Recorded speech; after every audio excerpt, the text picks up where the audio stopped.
আমরা মনে করি ডিসেম্বরের মধ্যে নির্বাচন দিলে আপনার সম্মানের সাথে একটি নির্বাচিত সরকারের কাছে ক্ষমতা দিয়ে আপনারা বিদায় নিতে পারেন। আমরা কেন ডিসেম্বরের মধ্যে নির্বাচন চাই এ ব্যাপারে আমরা ব্যাখ্যা দিয়েছি। আপনারা যে বলছেন জুনে দেবেন, এপ্রিল মে হচ্ছে দেশে পাবলিক পরীক্ষা। আমরা কিছুদিন আগে প্রধান উপদেষ্টার আমন্ত্রণে আমরা গিয়েছিলাম এবং আমি সেখানে উপস্থিত ছিলাম। সিনিয়র হিসাবে আমার নেতৃত্বে আমাদের প্রতিনিধি দল গিয়েছিল। আমরা এই বিষয়ে আলাপ আলোচনা করেছি। আমরা কেন ডিসেম্বরের মধ্যে নির্বাচন চাই এ ব্যাপারে আমরা ব্যাখ্যা দিয়েছি। এই ব্যাখ্যা দিয়েছিলাম যে ডিসেম্বর হচ্ছে শীতকাল, এটা হচ্ছে নির্বাচনের একটা পরিবেশের সময়। আপনারা যে বলছেন জুন মাসের মধ্যে ইলেকশন দিবেন, আমরা এক হলো যত বিলম্ব হবে আমরা মনে করি এদেশে যারা পতিত স্বৈরাচারী সরকার দেশে বিদেশে পালিয়ে আছে তারা নানা ষড়যন্ত্র করবে। আমরা কিছু কিছু ষড়যন্ত্রের নমুনা আমরা দেখছি। যত বিলম্ব হবে ষড়যন্ত্র হইতে পারে, সেটা থেকে রক্ষা করার জন্য আপনি যত শীঘ্র নির্বাচন দেওয়া প্রয়োজন। আপনারা যে বলছেন জুনে দেবেন, এর আগে কি হয় ডিসেম্বরের পরে? এর পরের বছরের জানুয়ারি মাস, এরপরে ফেব্রুয়ারি মাসে রোজা। এটা আমরা বলেছি। এই রোজাকে তো আমরা কেউ পিছিয়ে দিতে পারবো না, আপনারাও পারবেন না, আমরা রাজনৈতিক দলও পারবো না।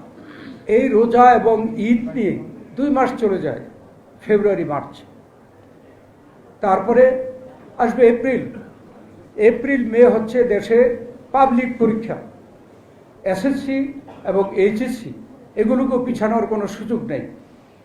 আর এই এসএসসি এইচএসসি যে স্কুল কলেজ সেন্টার হয় সেগুলিতে কিন্তু ভোটের সেন্টার হয়। তো আপনারা তো এপ্রিল মে ইলেকশন করতেই পারবেন না। আর জুন মাসে পুরোপুরি বর্ষাকাল চলে আসে। এবার তো দেখলাম মে মাসে কি পরিমাণ ঘন বৃষ্টি এবং সারা দেশে বন্যা অবস্থা। এই সময় তো নির্বাচনের সময় না। তাই আমরা মনে করি যে ডিসেম্বরের মধ্যেই নির্বাচন সম্ভব এবং আমরা দাবি করেছি যে আপনি ডিসেম্বরের মধ্যেই যেদিন সুইটেবল মনে করেন আপনারা ডেট ঘোষণা করেন। আর এটাও বলেছি যে যখন নির্বাচনের ডেট ঘোষণা হবে তখন রাজনৈতিক দলগুলো এদেশের জনগণ নির্বাচনমুখী হয়ে যাবে এবং তখন এই ছোটোখাটো ষড়যন্ত্র ওই জনগণই মোকাবেলা করবে। এবং এটা এই সরকার যেহেতু অন্তর্বর্তীকালীন সরকার, আপনারাও বলেন আপনারা অনির্দিষ্টকালের জন্য থাকবেন, আপনার একটা সময় পর্যন্ত বিদায় নিতে হবে। তারা ওইটা স্বীকার করে, হ্যাঁ বিদায় নিতে হবে। আমরা মনে করি ডিসেম্বরের মধ্যে নির্বাচন দিলে আপনার সম্মানের সাথে একটি নির্বাচিত সরকারের কাছে ক্ষমতা দিয়ে আপনারা বিদায় নিতে পারেন। এর থেকে তো সম্মানের আর কিছু হতে পারে না। আর আমরা মনে করি এই কারণে আপনারা জুন মাসে নির্বাচন করতে পারবেন না। এর থেকে যদি বিলম্ব হয় আপনারা এমন সব ষড়যন্ত্রের মোকাবেলা হবেন যে কখন নির্বাচন হয় আমরা অনিশ্চিত। সেই জন্যে আমরা ডিসেম্বরের মধ্যে চাই। এখানে তেমন কোনো সদুত্তর দিতে পারে নাই।